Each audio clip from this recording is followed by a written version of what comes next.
Terastal Pokemon. Don't they look brilliant? I love the way they gleam and shine, but what's the face about in the crown of each of these Pokemon? I'll be honest, I think I would have preferred the design of Terastal Pokemon if they didn't have their hats, but clearly they do. It's an important part of the design, and every single one has the gem on the forehead with what looks to be an angry pair of eyes inside.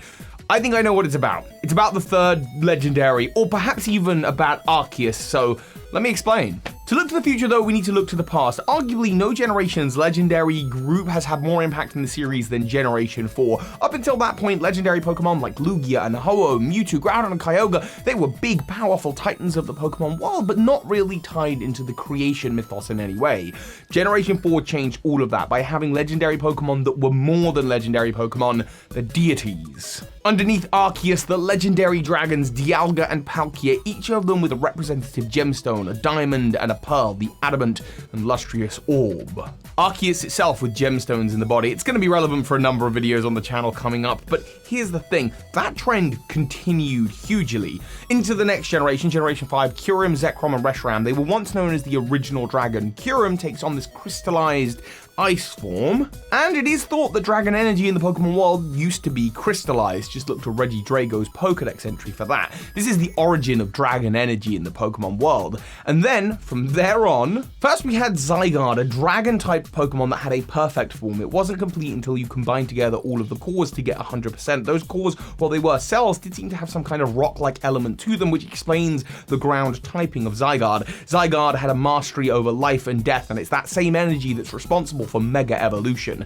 Then, in the next generation, we get yet another dragon, this time the Necrozma. Now, Necrozma is not in its dragon form until it's in its perfect form and it's absorbed Solgaleo and Lunala. It too exudes a special energy in the form of rocks with the Z crystal that is said to be part of its body. Interestingly, that same energy seeps through the Ultra Wormholes, causing Pokemon to become Totem Pokemon, changing their form, much in the same way that Mega Evolution changes the form of Pokemon. Still, Totem Pokemon were only changing the size of the Pokemon. Oh wait! Another generation later, we get yet another dragon with Eternatus, which has a more complete form, a final form. And yes, it's a dragon, and yes, it exudes energy, and that energy comes in the form of rocks, the wishing stars that are part of its body, and that energy allows Pokemon to, once again, transform and become bigger.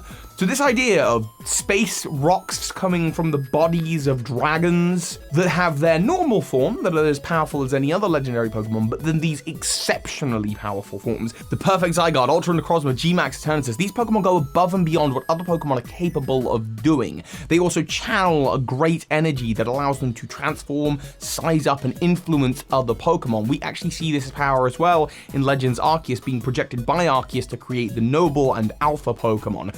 So it seems that all of these energies are different reflections of that same power that Arceus wields. In fact, it's been described multiple times that Infinity Energy is the life essence of Pokemon. It's the same thing that Aura is described as, and this too translates to the Z Crystals and Totem Pokemon, and of course Noble Pokemon and Gigantamax Pokemon. They're all different expressions of the same energy. So we're all on the same page, and all of these come from gemstones that are part of the body of a middle legendary Pokemon. So what do we think about terastalization? Is that the right word? Tera Pokemon. What do you think? Where do you think the gemstones come from? The rocks that cover their body and power them up?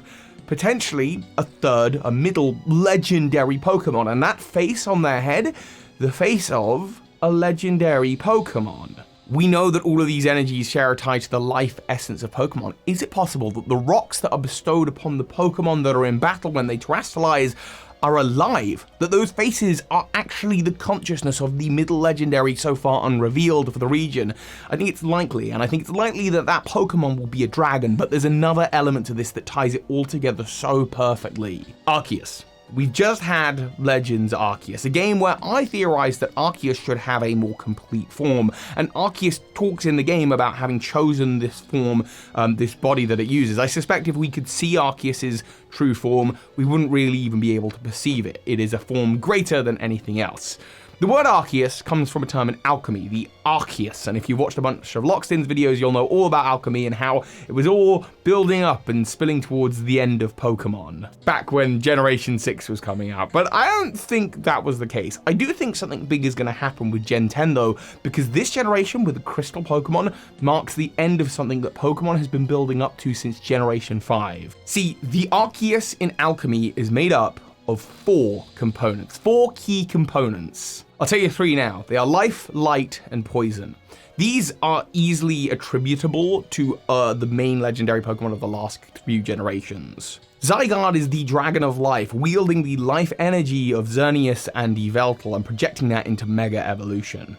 Necrozma is obviously the essence of light. It is the Dragon of Light and wields that energy and turns it into the Z crystals. Chemical makes sense for the poison type Eternatus, whose energy seeps into the ground of the Galar region, into the Wishing Stars, and into the bodies of yet other Pokemon, transforming them. So what is the 4th part of the Arceus? What is the 4th element? Well, it's a term called reflective. And reflective is a word that I thought initially might apply to the original dragon. After all, Kyurem is a giant ice crystal, so maybe that's reflective.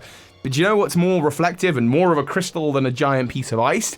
The actual crystallization of Pokemon. You even see in the raid den the reflections of the Pokemon as you have to battle them. The big middle legendary of Scarlet and Violet is going to be a Pokemon that represents reflective. I expect it to be a huge crystal dragon, and given that it is able to reflect multiple types, I expect it to be some kind of giant multi-type creature, and this is what we're going to see, something that can channel into the many types of Arceus perhaps. But basically some giant crystal dragon that will have a base form, much like Xerneas, much like Eternatus, much like Necrozma, but then it will have a more complete form, a form that is a final boss of the game. And if you were, in my opinion, to take those 4 big bosses and combine them with Arceus, you would have the true god of the Pokemon world. I think by this game focusing on Crystal and that 4th part of the Arceus, as it's known in the real world, we're seeing the end of some kind of journey here.